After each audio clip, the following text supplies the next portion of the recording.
So I've claimed that there are irreducibly normative truths about reasons, and that the essential normative element in these claims is a relation that holds between a fact, an agent in certain circumstances, and some action or attitude. The idea that there are truths about when this relation holds doesn't, I argue, have puzzling metaphysical implications. To claim that something is a reason is just to claim that it bears this relation to some agent and some action, nothing more.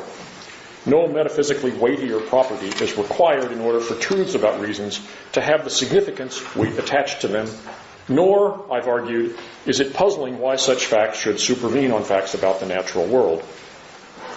But even, or especially, if truths about reasons represent a sui generis class of facts, distinct from natural facts, it may seem puzzling how we could come to know such facts. John Mackey, for example, claimed that if we were aware of these facts, quote, it would have to be by some special faculty of moral perception or intuition utterly different from our ordinary ways of knowing everything else. He continued, when we ask the awkward question, how we can be aware of this authoritative prescriptivity, of the truth of these distinctively ethical premises, or of the cogency of this distinctively ethical pattern of reasoning, none of our ordinary accounts of sensory perception, or introspection, or the framing and confirming of explanatory hypotheses, or inference, or logical construction, or conceptual analysis, or any combination of these will provide a satisfactory answer. A special sort of intuition is a lame answer, but it is the one to which the clear-headed objectivist is compelled to resort. Mackey's here talking about objective ethical truths, because as I said in my earlier lecture, I think he would, or at least should, say the same thing about normative truths in general. The problem he sees arises, I think, from giving the idea of normative truth an unnecessarily metaphysical reading, which brings with it the idea that knowledge of normative truths would require a special faculty analogous to sensory perception.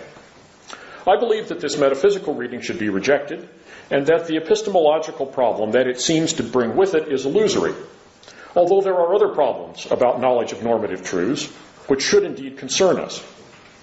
As background for discussing both of these claims, it will be helpful to consider the case of mathematical knowledge, specifically knowledge of truths about sets. This is a comparison that's often appealed to by defenders of normative truth, and I think both the similarities and differences between knowledge of truths about sets and knowledge of normative truths are instructive. What gives rise to epistemological questions about empirical knowledge and makes a causal theory of knowledge seem like an appropriate answer to these questions is the fact that it is part of the content of most empirical judgments that they are about objects that are distant from us in space. If information is to get from them to us, how is this to happen but by their having a causal impact on our sensory surfaces? Transfer of information by a non-causal process, some form of intuition, would indeed be a strange and implausible alternative. But things are quite different in the case of mathematical knowledge. Nothing in the content of mathematical judgments suggests that they are about objects with any particular spatial location at all. Hence, in particular, not a location outside of us. Mathematical reasoning is about certain kinds of abstract structures and the relations between them.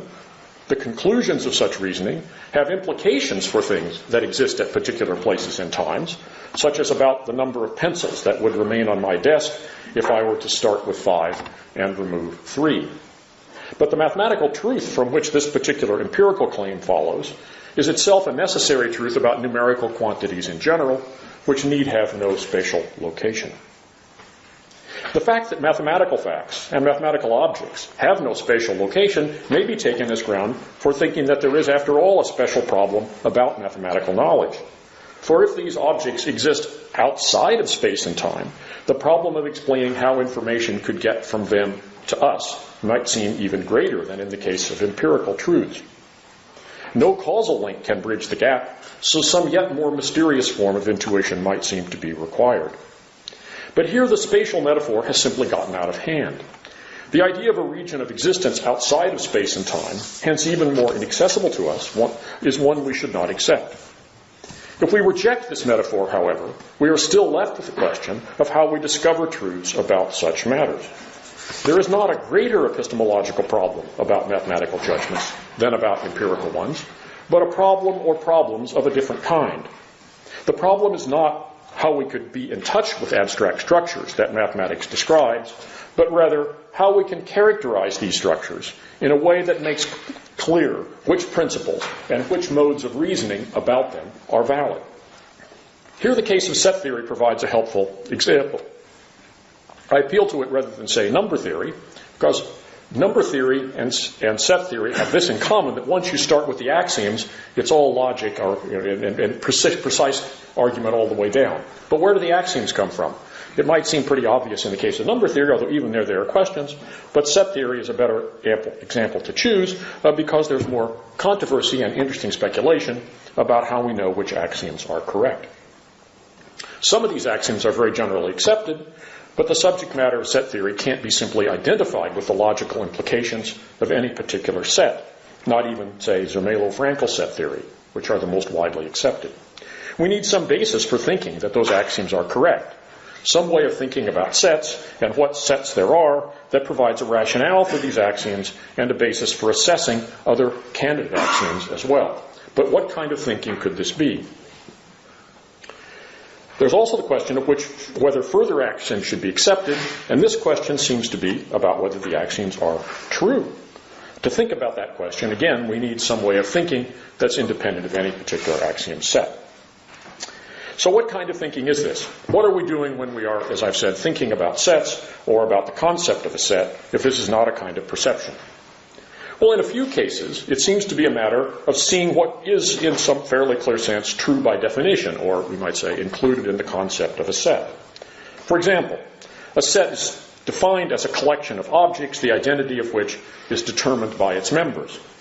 So the axiom of extensionality, which says that no two distinct sets can have exactly the same members, seems perhaps true by definition. But most axioms are not plausibly thought of as having this definitional character, even axioms that seem entirely unproblematic. For example, the pair set axiom says that if A and B are sets, then there is a set C whose members are just A and B. This isn't true by definition, I would say, or a conceptual truth, but it seems obviously true.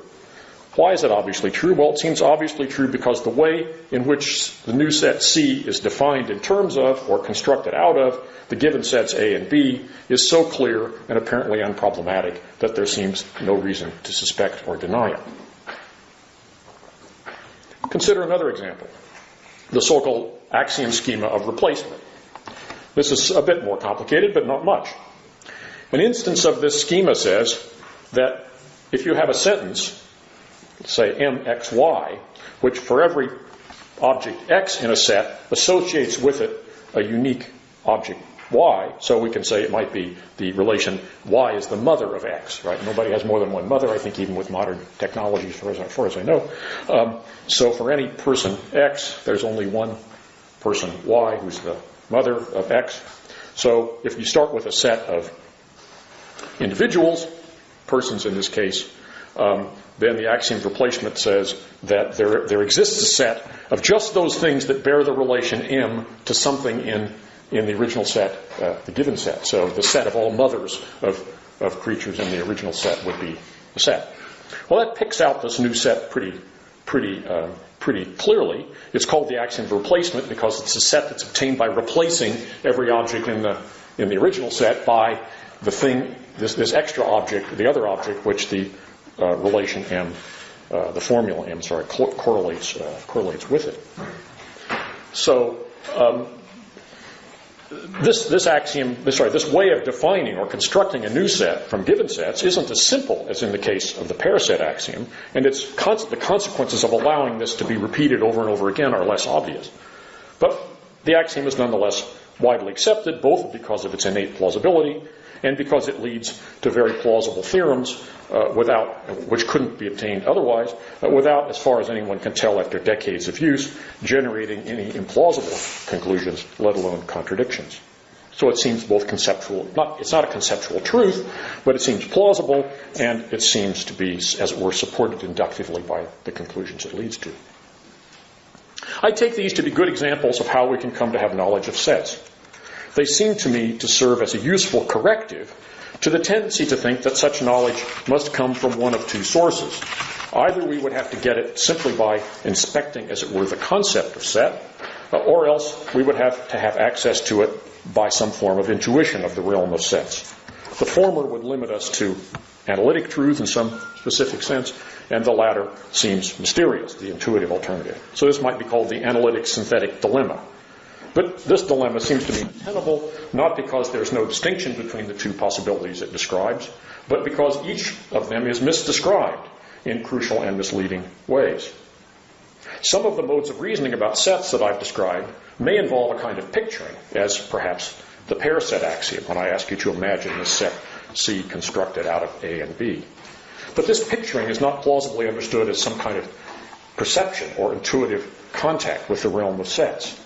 It's simply a way of representing to ourselves ideas that we already have. All of the conclusions I describe depend ultimately on a kind of reflective equilibrium thinking. All we can say about them is they seem plausible on the face, and there seem to be no obvious problems with their implications or with the line of thought that leads to them. So even in the case of set theory, I would say, although it's a case of derivation coming down from the axioms, if you take the axioms themselves into question and ask how do we know all of that, our knowledge is not secured by chains of logic, as Socrates might have said, but rather by bungee cords of plausibility of varying degrees of firmness. The judgments of plausibility on which such thinking relies are ones that we can be mistaken about. Naive set theory, according to which any sentence f of x determines a set consisting of exactly those things A, such that f of A, was initially very plausible. It seemed to, once we know what the property is, which all the members of the set have in common, it seems like we've got a good grip on what the set is like. But as is well known, this idea of what sets there are led to paradox and contradiction. Even leaving aside the outright contradiction, however, naive set theory might have been rejected simply on the ground that it allowed for the possibility that a set could be a member of itself, thus conflicting with the extremely plausible idea that the members of a set are prior to the set itself. A set is an arbitrary collection of independently existing things. And even if you didn't have Russell's paradox in hand, you might have thought that the naive conception was already running afoul of this idea. Now, one thing that's attractive about what I call the naive conception, that is that there's a set corresponding to every property, is that it provides a very general characterization of what sets there are, as opposed to piecemeal characterizations offered by particular axioms, which, even though they might individually be plausible, might seem ad hoc in the absence of some overall account of what set theory is about. This raises the question of whether there is any such overall account of the universe of sets that might provide a rationale for particular axioms. One well-known response to this felt need is what's called the iterative conception of set. This is a general characterization of the subject matter of set theory, according to which the sets with which that theory deals are just those that would be formed through the following process. You begin at stage 0 with some finite list of specified non-set elements, like the people in this room, or the objects on my desk, or if you don't have any of them handy, the empty set. For any stage n+1, you form all the sets of basic elements and sets that were created at previous stages. You keep doing that, say, let's go through all the natural numbers. You go 0, 1, 2, 3, 4. Then after you've finished all those, then you get to the first limit ordinal omega. And at that point, you form the set of everything you formed at the previous infinity of stages. You have to work fast to get it done. And then you keep on going till you reach the next transfinite ordinal, and you then collect them again, and so on. Now, this conception of what sets there are, that is, are all the sets that would be constructed in this transfinite procedure, could be seen as arising naturally from the problem I mentioned about the naive conception of set through what I call a process of reflective equilibrium, that is, trying to find general principles that are compatible with our judgments that seem to us very plausible. This provides a reason to look for a general characterization of the universe of sets that might provide a rationale for axioms. Sorry, here I'm getting, I seem to be repeating a paragraph, don't I? Well, good, this is very good, because this lecture was too long. And how did this happen? The miracle of word processing sometimes gets in your way. Okay, so let's start over. After you finished all that iterating through the transfinite hierarchy, right now we're back on track. The iterative conception is an attempt to spell out the idea of priority, which I said was omitted from the naive conception. That is, the idea that a set is an arbitrary collection of pre-existing, independently existing elements. It thus begins from an idea that might be thought of as part of the concept of set, that is, sets are arbitrary collections of pre-existing objects, but which goes beyond what might be thought to be already there in the concept to give a more complicated and subtle and far-reaching interpretation of how to make sense of this idea of what sets are like. It goes on to make, give what seems to be an initially plausible account of the universe of sets, although it's not utterly unproblematic. So here's a description of the reflective equilibrium process. We begin with a naive conception, our first general characterization. We investigate the consequences. We see it leads to unacceptable results. We ask why. We see that, well, it wasn't just that it leads to unacceptable results, but it didn't get this idea of priority between the set and its members right. So we look for something that might capture that idea of priority, so we come up with the iterative conception, and so on. But that doesn't solve the problem, because the iterative conception of set is itself incomplete. It provides a rationale for most of the axioms of accepted set theory, but doesn't provide support for example, the axiom schema of replacement, which I mentioned earlier, using the example of your mother, right? You can replace you by your mother and you'll still have the same set. That seemed pretty clearly true, but it turns out that you can't show that it's true simply by showing that the set of mothers would be guaranteed to exist by the iterative process that I described. I won't go through the argument for that. You can work out the infinite numbers of steps as a homework problem. So as I've said, the replacement axiom schema is nonetheless widely accepted because of its plausibility, its usefulness, and the plausibility of its consequences. Two further points about the iterative conception will be helpful in what follows. The first is that although the iterative conception is external to any particular axiomatized set theory, it is itself a piece of mathematical, set-theoretical thinking. It's a description of an abstract mathematical structure, employing the notion of set, appealing to the idea of all sets of elements formed at previous levels. So what do you mean, all sets, right? And it also relies on some idea of what the hierarchy of transfinite ordinals is like. So it's a substantive claim. It involves substantive set-theoretic ideas, doesn't explain them all. Despite this, it's a useful characterization. As George Boulos wrote, it's not to be presumed that the concepts of set and number can be explained or defined by means of notions that are simpler or conceptually more basic. However, as a theory about sets might itself provide the sort of elucidation about sets and membership that good definitions might be hoped to offer, there's no reason for such a theory to begin with or even contain a definition of set. That we are unable to give informative definitions of not or for some doesn't and shouldn't prevent the development of quantificational logic, which provides us with significant information about these concepts. So far Boulos. I believe, then, that there is no general epistemological problem about set theory, at least not one arising from the difficulty of explaining how we could get in touch with these abstract objects. The epistemological questions that there are and that need answers are of two kinds. The first is how to understand the forms of reasoning that can lead to particular conclusions about sets validly. The second, related but not identical with the first, is whether or in what cases we have reason to believe that statements about sets have determinate truth values. This is analogous to the question I discussed at the end of my last lecture about the idea of correctness that's applicable to claims about reasons. An answer to the first question is implied by what I've already said. We can, it is claimed, and I'm prepared to defend, reach conclusions about sets by a combination of reflective equilibrium reasoning and deductive argument from premises supported by such reasoning. The iterative conception plays a role in this process by providing a partial characterization of the realm of sets, which provides a rationale for some axioms, thereby, one hopes, removing the suspicion of arbitrariness that might otherwise cloud them. The iterative conception may also be helpful in answering the second question of determinateness, and this is the final point I want to make about it before leaving this topic. The description of the iterative conception relies at crucial stages on the idea of, as I said, all sets formed at previous stages, and this may be thought to leave open important questions.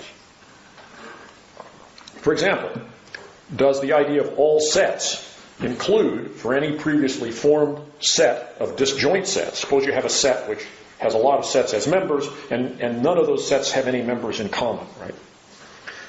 Does the iterative conception guarantee that for any set of disjoint sets, there will be some other set which contains exactly one member from each of those disjoint sets, a so-called choice set? The description of the iterative conception that I gave leaves this question open, and any way of extending the iterative conception to settle the matter seems to beg the question. This might be taken as further evidence that the iterative conception fails to characterize adequately our intuitive idea of all sets when we speak of forming all sets. But does this intuitive idea itself identify a universe of sets in which there is a determinate answer to the question of whether there will always be such a choice set for any set, finite or infinite, of disjoint sets? Let's consider the lines of thinking leading to different answers as to whether such a set will always exist. The line leading to a positive answer begins from the thought that the description of a choice set doesn't seem problematic.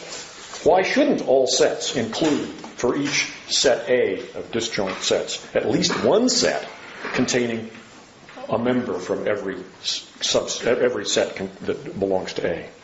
Moreover, it might be added, the thesis that there always is such a set, called the axiom of choice, is so useful in proving further theorems that it's widely used, hasn't led to contradiction, and indeed seems indispensable for certain forms of developed set theory. That's the positive argument. The contrary view begins by noticing that the description given of the choice set C didn't identify any particular set, unlike the example with the mother, right? Once you know what mother of is and you know who the people are in the original set, you know exactly what this other set is going to contain, right? And the pair set and so on. But this choice set, although you think, well, there must be one such set, but it doesn't tell you what such a set would be like. Things would be different if we could assume that all the sets in the original set A of disjoint sets with which we began were well ordered.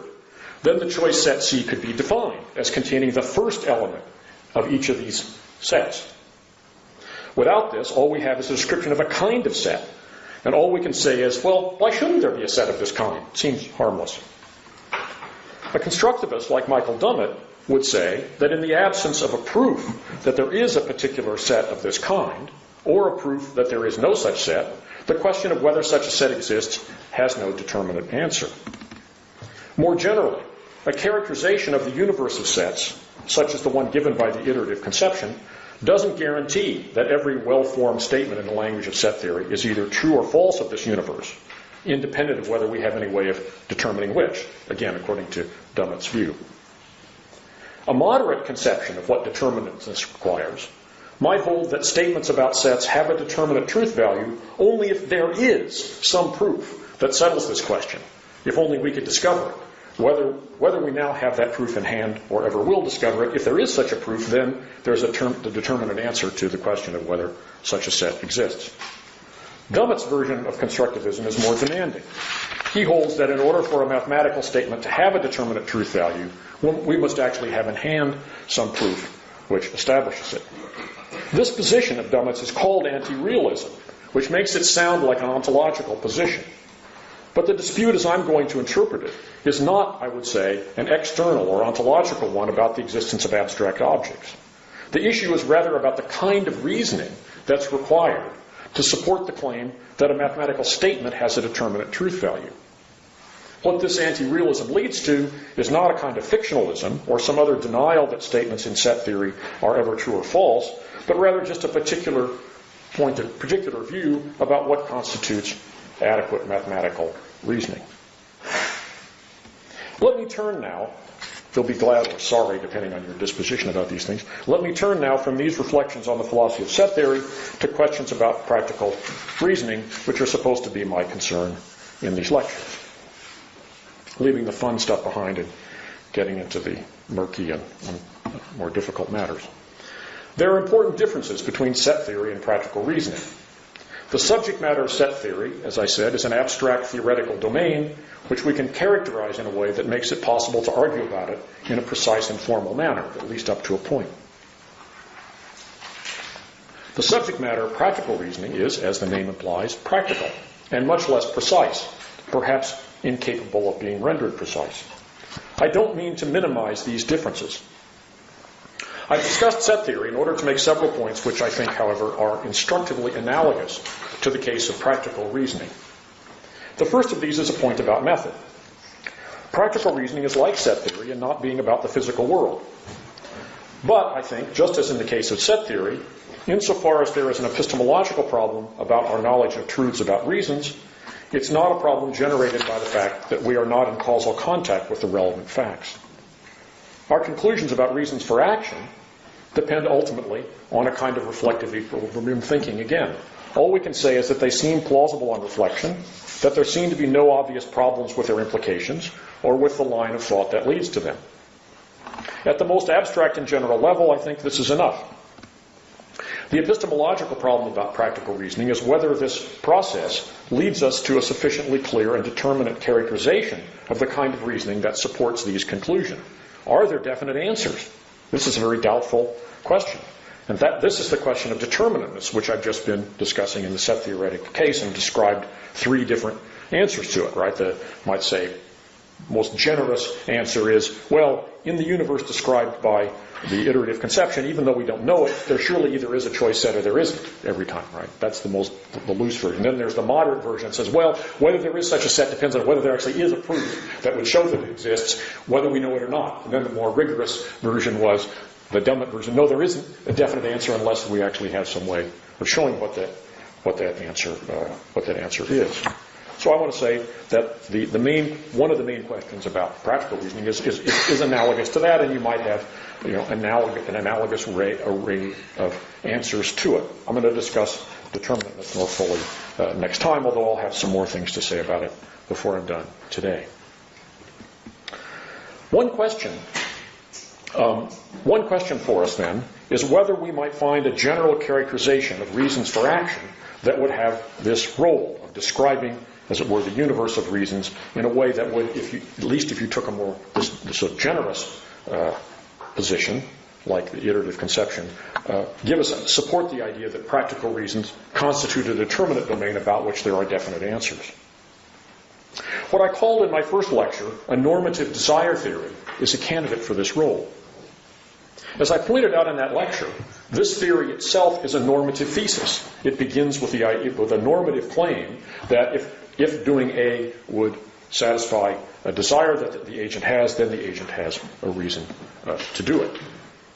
Since this theory begins with a normative claim, I pointed out, it would not answer metaphysical worries about normative truths, nor epistemological worries described from such worries, nor would it explain the practical significance of judgments about reasons.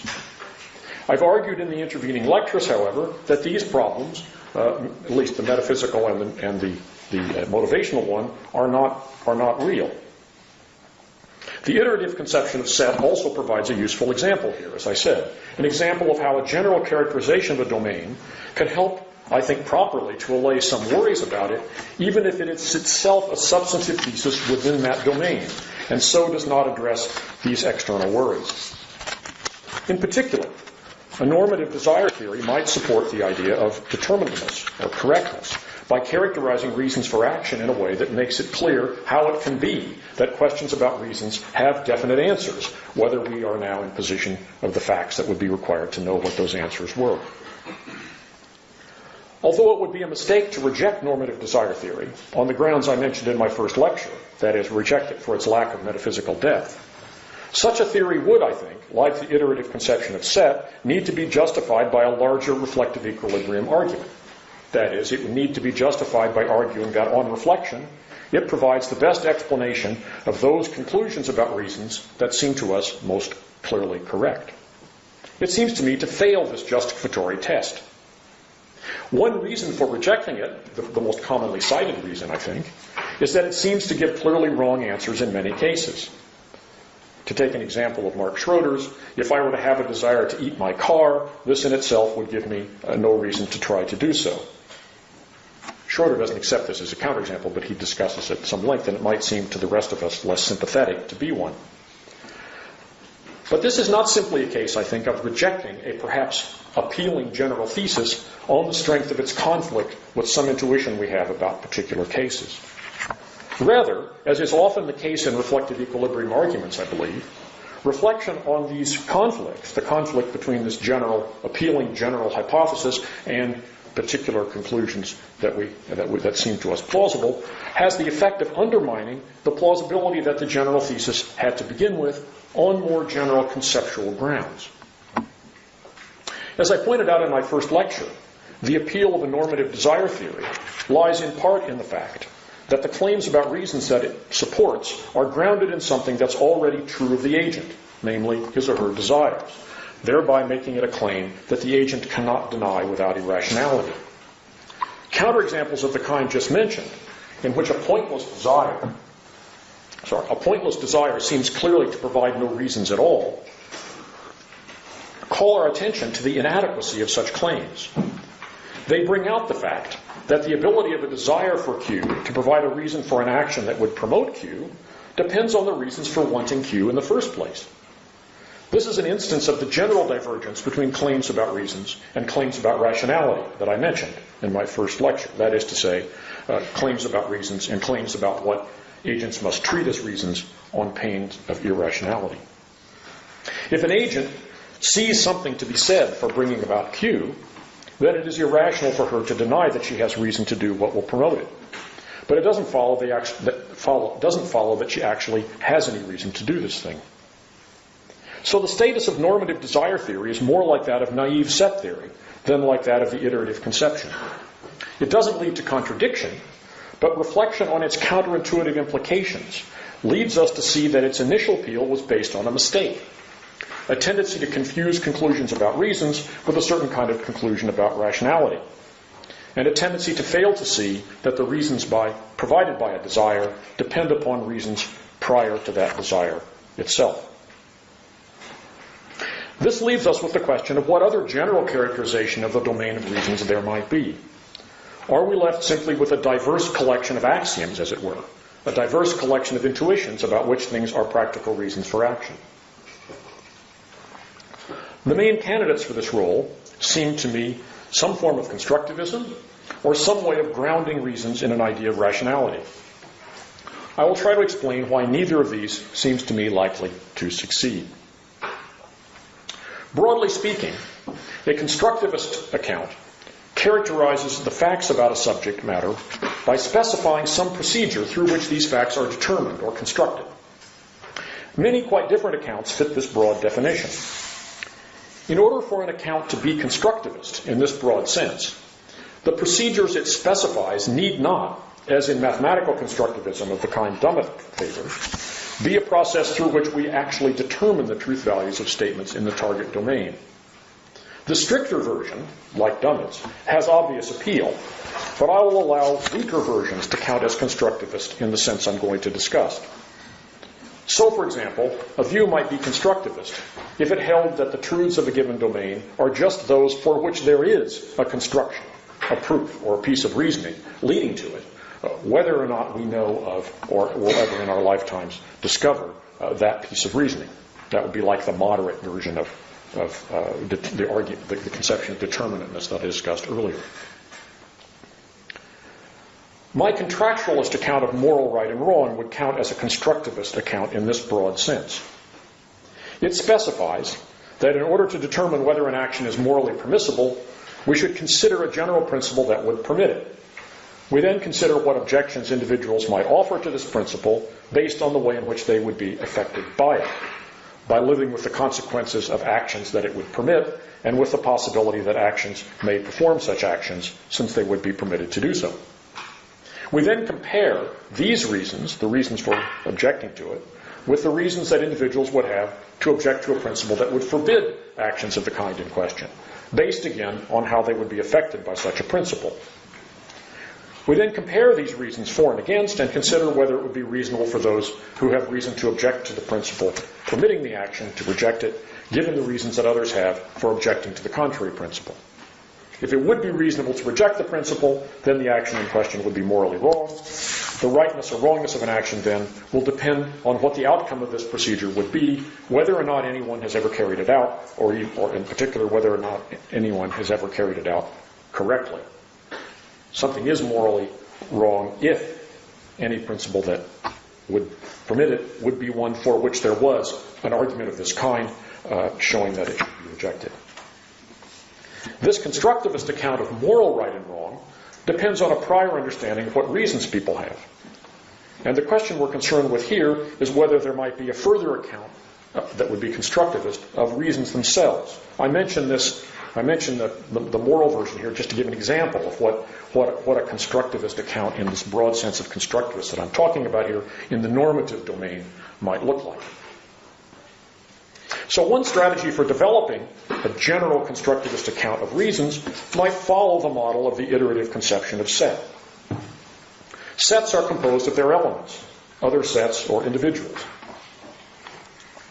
This makes it very inviting to characterize the domain of sets by specifying how new sets can arise from old sets. The iterative conception is one attempt to do this.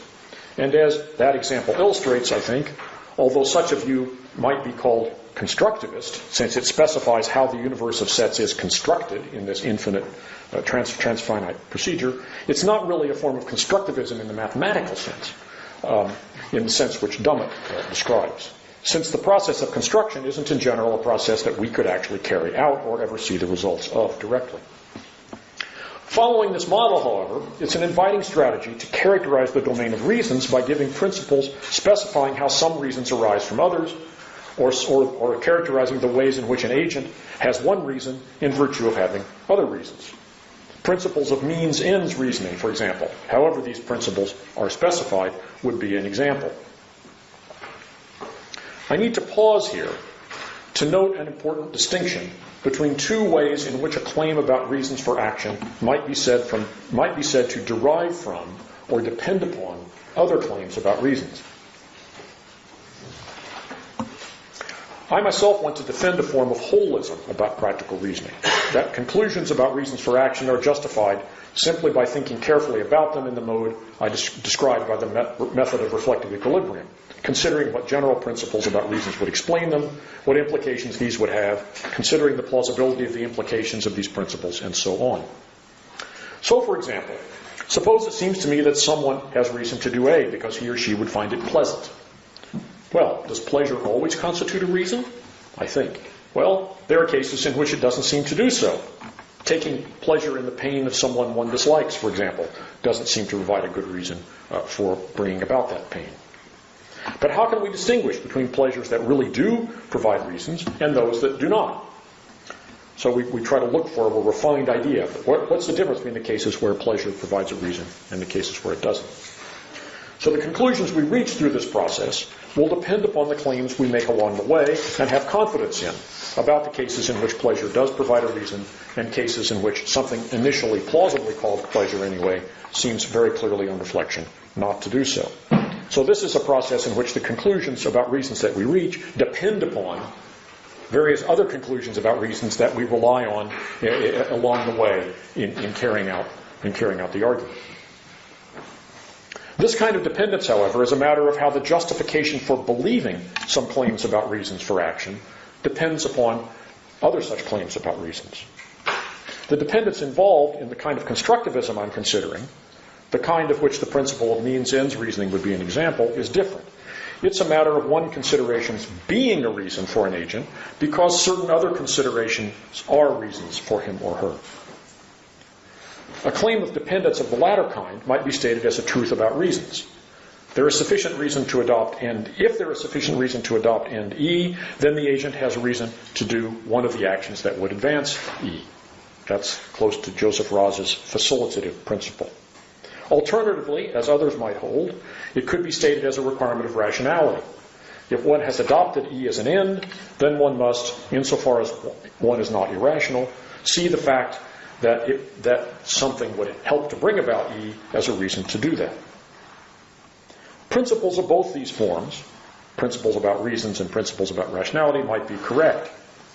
If the former truth about reasons holds, then one would expect perhaps fully rational thinking to reflect it in the way that the latter principle states. If a person believes that he or she has reason to promote an end, then he or she, if rational, will believe that he or she has reason to do what promotes it. Even if this principle of rationality is correct, however, it's important to note that it yields no conclusions about what an agent really has reason to do, but only conclusions about what agents must see as reasons insofar as they're not irrational, given their other beliefs. This can be seen, again, from the fact that the requirement of rationality here applies even if the agent, in fact, has no reason at all to pursue the end that was mentioned. The former, reasons-based version of the principle makes this dependence on the reasons for E explicit by beginning, if an agent has sufficient reason to pursue E, and so on. This marks it, in my mind, as the more fundamental principle, even if some version of the rationality-based one is also correct. Let me call principles of this kind, of which principles underlying means-ends reasoning are an example, principles of construction. How do we see that such principles are correct? I suggest, and we'll take it as a working hypothesis, that they can be seen to be correct by reflection on the idea of what it is to be a reason for action, or alternatively in the other form, reflection on the idea of a rational agent. I'm not suggesting that these principles are analytic or that they are contained in the concepts of a reason for action or the concept of a rational agent. Rather, I'm suggesting that they are seen as correct, again, through a reflective equilibrium process of thinking about how the ideas of reasons for action or the idea of rational agency are best understood. Here again, I'm thinking by analogy with the way in which axioms of set theory or the iterative conception are arrived at by reflection on the concept of a set, even though that reflection isn't properly thought of as a kind of discovering of analytic truths. In particular, the reflection that leads us to see that these principles of construction are correct doesn't rely on any particular judgments about which things are in fact reasons.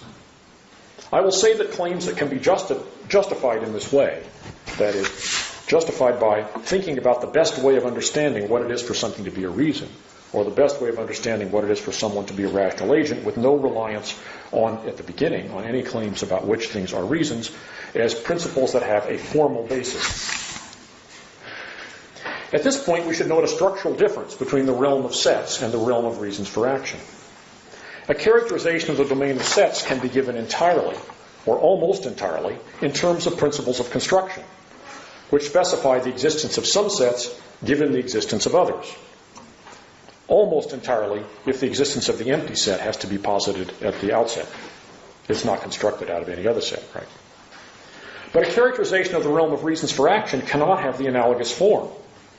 In order for us to have reasons for action, there must be some valid claims about reasons that do not normatively depend on other prior reasons in the way that through the form of dependence that I described.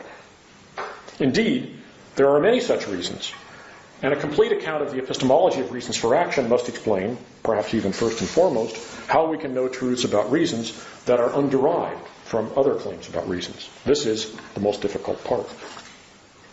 How then could we describe a process through which we might come to know particular underived truths about reasons? My own answer is that we proceed in the way I described above in discussing whether pleasure was or wasn't a reason for action. We examine our responses carefully, consider what general claims about reasons they would lead to or be explained by, assess the plausibility of the implications of these more general claims in turn, seeking reflective equilibrium. But this account faces a challenge. When we come to believe, through this process, that some fact P is a reason for us to do A, What supports our view that this is a case of coming to a correct conclusion about the reasons that there are, rather than simply being a reflection of our particular psychology, a quirk of some kind? Since the process of seeking reflective equilibrium depends at every point on our assessment of the plausibility of various particular claims about reasons, why think that what it yields is anything other than a more or less accurate portrait of our particular psychological tendencies? This epistemological challenge is the remnant of the question with which we began, about how we can get in touch with normative facts, but freed now, I think, from its unnecessarily metaphysical framework. It still remains as a challenge. This challenge provides one line of thought leading to a Kantian view.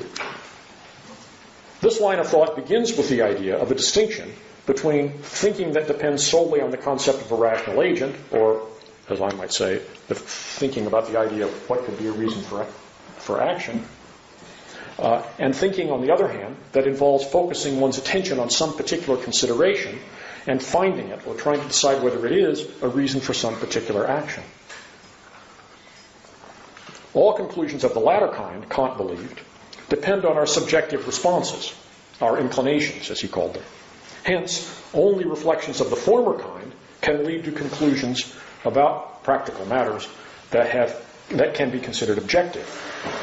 These are the claims that have what I called above a formal basis. Reflection of this formal sort, Kant believed, is constrained by two ideas.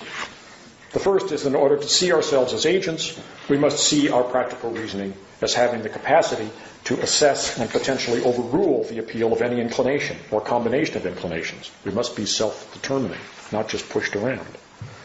This means, he thought, that we must see the highest level principle of our practical reasoning as one which is purely formal, that is, as appealing to the idea of law-governed willing rather than appealing to the reason we have to promote any particular end.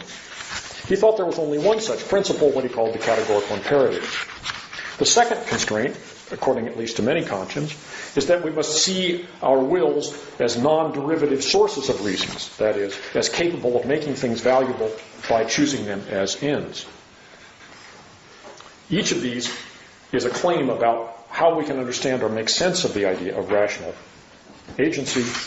It's arrived at, as I would say, or not arrived at, by a kind of reflective equilibrium thinking about how that idea could possibly be understood and made sense of. Neither of these Kantian views seems to me tenable.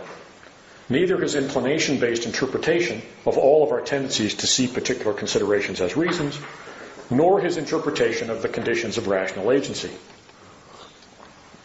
But even if one doesn't accept Kant's account of the two sides of this dichotomy, the purely formal and the substantive, one might still accept the dichotomy and the line of thinking that it supports.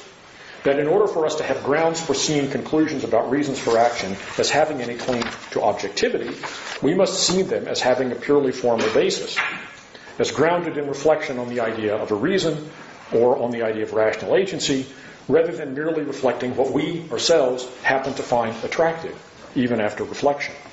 For in the latter case, how could we tell that it isn't just our subjectivity speaking? This way of looking at the matter fills what otherwise might seem to be a gap in Kant's discussion.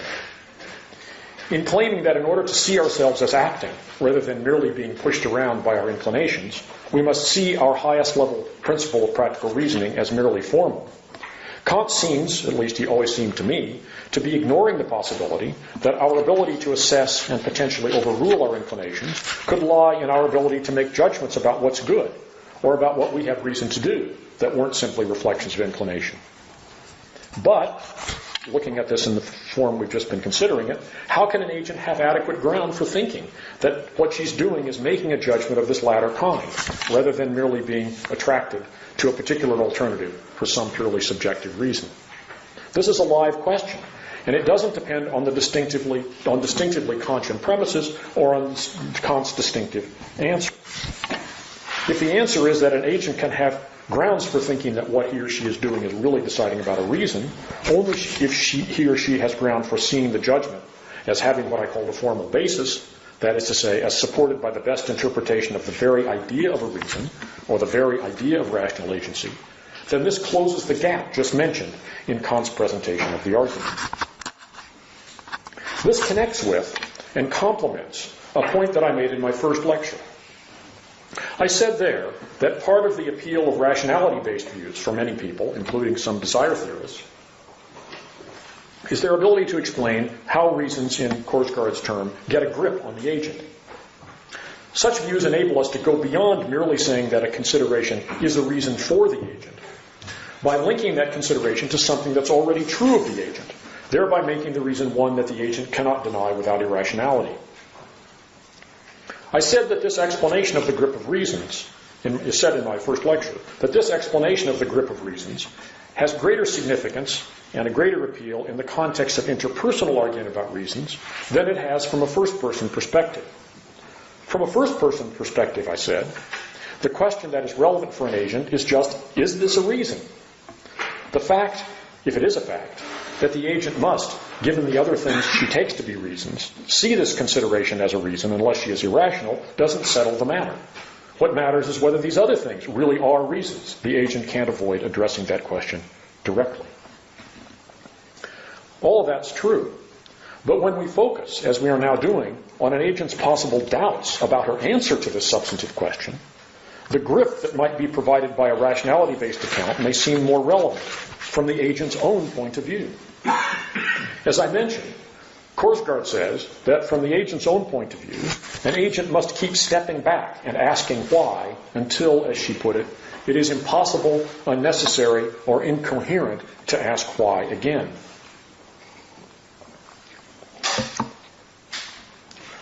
As I pointed out in that lecture, the crucial question in assessing this claim is, when is it unnecessary to ask why again? This is, as I said, the substantive question of when the agent's confidence that some consideration is a reason is justified confidence. And it is just this question that we are now confronting again. The Kantian view claims that an agent can have good ground for thinking that he has made a judgment about a reason only if this judgment can be grounded in the very idea of a reason or rational agency. Otherwise, Korsgaard says, the agent has nothing to go on but his confidence that it is a reason. Her suggestion being that this confidence will always be misplaced. What conception of rationality, then, might play this role? I have explained why Kant's view doesn't seem to me satisfactory.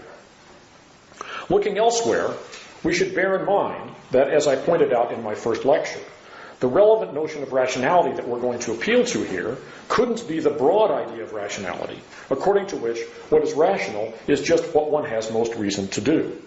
Appeal to that idea in this context would be circular. One alternative, I think, is a narrower notion of rationality opposed to irrationality of the sort that involves the sort of irrationality that involves holding incompatible attitudes, such as having an end but denying that the fact that A would promote this end is any reason to do A. This is the conception captured by requirements of rationality of the kind that John Broome discusses, for example. Principles of construction, which what I was calling earlier principles of construction, for deriving some claims about reasons for others, are requirements of this kind. The question before us is whether they are the only such requirements, or whether being rational in this narrow sense of avoiding conflicting attitudes require us to recognize some particular things as reasons. I agree with Broome in believing that it does not, that such requirements have only to do with the relations between an agent's attitudes, not the relation between those attitudes and the world. So if we reject the Kant's particular way of interpreting rationality, we can't appeal to the general idea that something's rational if it's what you actually have most reason to do. It seems to me, if this is right, I haven't argued for it, but it seems to me obviously right, we can't appeal to this one particular narrower idea of rationality, according to which something's required by rationality if to fail to do it would be irrational, that is, would involve a conflict between your particular attitudes. What other alternative is there? Well, moving beyond this narrow idea of irrationality, Derek Parfit has suggested that there are some substantive claims about reasons that it is irrational to deny. He gives, as an example, thinking that it matters to one's reason for avoiding pain whether it will or will not occur on a Tuesday. Perhaps he's right. Maybe this is properly called irrational, even though it doesn't involve any internal conflict in one's attitudes. But I don't myself see any ground for calling this irrational other than the substantive obviousness of the claim in question. If this is correct, then this notion of appealing to this notion of rationality would not give our arguments what I call a formal basis, since the notion of rationality itself would be grounded in some particular ideas about which claims about reasons are the most obvious. I believe, although I can hardly claim to have established it, that the claims about reasons that have a formal basis include only principles of construction, not substantive claims about what reasons we have. If this is correct, then the epistemological challenge I've described can't be answered through the quasi-Kantian strategy of appealing to judgments that have a formal basis. The only method we have for arriving at and assessing particular conclusions about reasons is the one I gestured at in discussing the case of pleasure as a reason for action, the method of seeking a reflective equilibrium of our substantive judgments about these reasons. The question of whether a conclusion that we arrive at in this way is correct as a claim about reasons, or just a quirk, a mere manifestation of our particular psychology, is simply and only the first-order question of whether that consideration in question really is a reason or not. It can only be answered by further reflection of this very same kind. To see why we should not find this conclusion depressing, we should look back at the epistemological challenge itself and ask why it might have seemed that we would be in a stronger position to respond to this challenge if we could show that our judgments about reasons had a formal basis in the best understanding of the concept of a reason for action or in the concept of a rational agent. I can think of two possible advantages that such grounding might have. One is that this basis would provide conclusions about reasons for action with normative authority, would give them a grip on the agent, by grounding them in something that an agent thinking about what reason he or she has for doing something already accepts. Namely, that they are looking for a reason, or that they are acting, that they are a rational agent. This advantage seems to me illusory. A claim about a reason for action, if correct, has the only kind of authority it needs. And this is especially true from the agent's point of view, as I said, which is the one we are presently considering. If an agent accepts a judgment about a reason for action, then she will see that reason as normative, and if not irrational, will respond to it accordingly. So I mentioned this possible advantage only to set it aside. The second properly epistemological advantage is that showing that a judgment about reason for action had a formal basis in the concept of a reason, or the concept of a rational agent, would show that it was an answer to an intellectual question that, like a question about sets, had a determinate objective answer, an answer that we can discover using familiar intellectual abilities to reflect on our concepts and work out the best interpretation of them. But we should recall here that although the axioms of set theory, the iterative conception of set, and claims about requirements of rationality are supported by reflection on the relevant concepts, none of these things is analytic. Their support lies rather in their being the outcome of, again, a reflective equilibrium-seeking process aimed at finding the most plausible overall understanding of these ideas. This is in particular the most, or I would say more than the most, that can be claimed for Kant's conclusions about conditions of rational agency. He's trying to find the best, most plausible overall interpretation of that idea, and I argue it seems to me he fails. But even if he succeeded, that's what he would be doing, and the authority of his conclusion would depend upon that network of claims to plausibility. The claim of these conclusions to objectivity, thus, depends simply on the quality and authority of this process. Substantive conclusions about reasons that are not formally based seem, by contrast, to be subjective only if they are assumed to be isolated individual responses, like the occurrences of a desire. But the judgments about reasons that survive the kind of process I've described aren't like this. They too have undergone careful reflection and re-examination. Perhaps it will be said that the process of reflection, through which we arrive at an overall view of reasons for action, is not an intellectual process in the relevant sense. But this seems to me to beg the question, and to be a mere prejudice. The determinateness of claims about reasons, the degree to which such claims have definite truth values, depends upon the outcome of this process. I will discuss the nature